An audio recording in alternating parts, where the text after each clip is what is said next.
Bugungi suhbatimizda mavzusi mehmondorchilik odoblari haqida. Albatta dinimizda mehmondo'stlik, saxovat eng maqtalgan xislatlardan biri.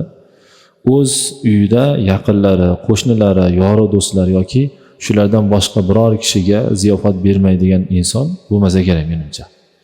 Doim qo'ni-qo'shni, mahalla-ko'y, qavmi qarindoshlardan chaqiramiz, uyimizda mehmon qilamiz, ziyofat beramiz va hokazo. Mana hozirgi ulug' oyda turibmiz, Ramazon oyida bu narsa yana ham avjiga chiqadi. Albatta biz mezbonga taalluqli bo'lgan odoblar ham bir qancha yozilgan. Birinchi odob yaxshi niyat qilish. Ya'ni uyimizga keladigan insonni yaxshi niyatda kutib olishligimiz kerak. Hatto hadisda ham keltiriladi, albatta amallar niyatga bog'liqdir deyilgan. Ikkinchi mezbonni odobi mehmonni chiroyli kutib olish.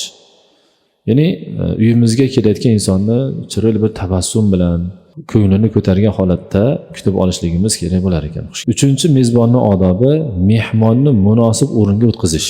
Ya'ni o'tkazadigan o'rnimiz ham imkon qadar munosib joyga o'tkazishimiz kerak. Xotirjam o'tiradigan, o'zini xotirjam his qiladigan o'rinlarga o'tkazishlik bu o'sha xonadon sohibini vazifasi bo'lar ekan. To'rtinchi odob mehmonni vaqtini rioya qilish va uni hurmat qilish. Mana shu masala bizda ozgina tartibdan chiqib ketib qolgan desak bo'laveradi aslida. Ya'ni mehmonni, ya'niki xonadon sohibi mehmonni ko'p ushlab qolishligi, uni vaqtini olmasligi, masalan ichimlik, yegulik, shunga o'xshash narsalarni kechiktirmasligi yoki sekin harakat qilib mehmonni qaytib ketishlikka o'ylantirib qo'ymasligi lozim bo'ladi. Mehmonni nima uchun chaqirdingiz uyingizga? Ovqat berishlik uchunmi? Xo'p, taomingizni tayyorlang, bering. Keyin nima kutyapsiz mehmondan? Asosiy maqsadingiz nima? Sizni haqqingizga duo qilishini xohlaysizmi? Duosini oling, qo'yib yuboring, ketsin.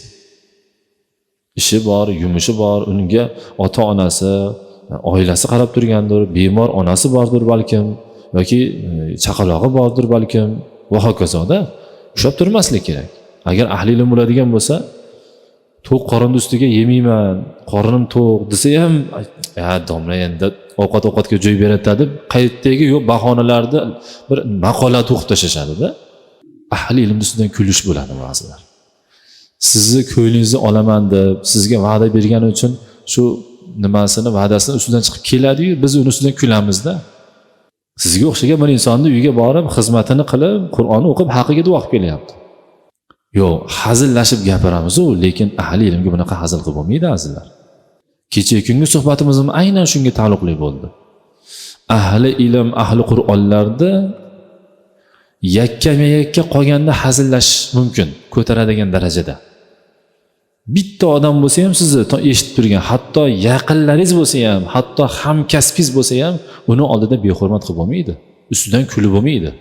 Eng yomon odat ekan shu. Alloh taoloning diniy shariatini ustidan kulish bo'lar ekan. Kecha o'qitdik shu masalani azizlar. Xo'p, 6-si mehmonni haqqini berishlik. Haqqini berish deganda darrov xayollar boshqa yoqqa ketmasin azizlar. Mehmon bo'lish sunnatga ko'ra bir kecha kunduz deyilgan. Mehmon kutib olishlik 3 kecha kunduz deyilgan. Undan ortig'i majburiy bo'lmasa bo'laveradi. Ya'niki agar mehmon siz uyga kelib turib bir kun qolaman desa, uni haqqi ekan, uni haqqini berishimiz kerak ekan. Endi agar u rozi bo'lsa, bir 3 kecha kunduz mehmon qilishlikka sizning haqqingiz bor ekan. Agar rozi bo'lsa deyiladi. Hadis ham bor ekan bu to'g'risida, kim Allohga va oxirat kuniga iymon keltirgan bo'lsa, mehmonni hurmat qilsin. Payg'ambarimiz alayhisalom aytdilar, mehmon bo'lish bir kecha kunduz, mehmon kutish 3 kecha kunduz bo'lishi joiz bo'ladi. Undan ortiq mehmondorchilik bo'lishi majburiy emas, balki ortiq bo'lishi sadaqa bo'lib yoziladi. Mehmon uning huzurida uzoq muddat yashab, mezbonni noqulay holatga qo'yishi ham halol bo'lmaydi deyilgan. 7-chi odob, xonadon sohibi mehmonlarga aynan o'zi xizmat qilishi. Albatta bizni o'zbek xalqimiz buni juda joyiga qo'yishadi. 8-si mehmonga u mehmon bo'lib turish vaqtida yaxshiliklar qilishi. Bu ham bizni xalqimiz uchun qon-qoniga singib ketgan amallardan. Va 9-si xonadon sohibi mehmonni birga eshikka kuzatib chiqishligi Bu ham bizni eng go'zal odatlarimizda, bunga gap yo'q. 10-si, mehmonni kuzatgan chiqdingizda hali ketmasdan eshikni yopib qo'ymasligi kerak ekan. Bu odoblardan hisoblanar ekan, odobidan. Va yana bitta narsa, o'sha mehmon kutganimizda, mehmonni ikrom qilganimizda azizlar,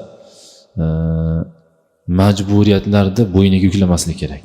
Endi keldingiz domla, rahmat. Endi qachon ruxsat bersam keyin ketasiz. Mana hozir aytilyapti. Vaqtini zoya qilib ushlab turmanglar deyilyapti-da. Aytyapman-ku, nima maqsadda chaqirgan bo'lsak mehmonni, maqsadimizga erishishlikda harakatini qilish kerak, foydalanish kerak, bo'ldi tamom. Alloh taolo barchamizga rozi bo'lsin. Duo qilaylik Parvardigori olam, suhbatlarimizni manfaatli qilgin, hammalarimizni ibodatingga, kalomingga muhabbatlik bandalardan qilgin bi rahmatika.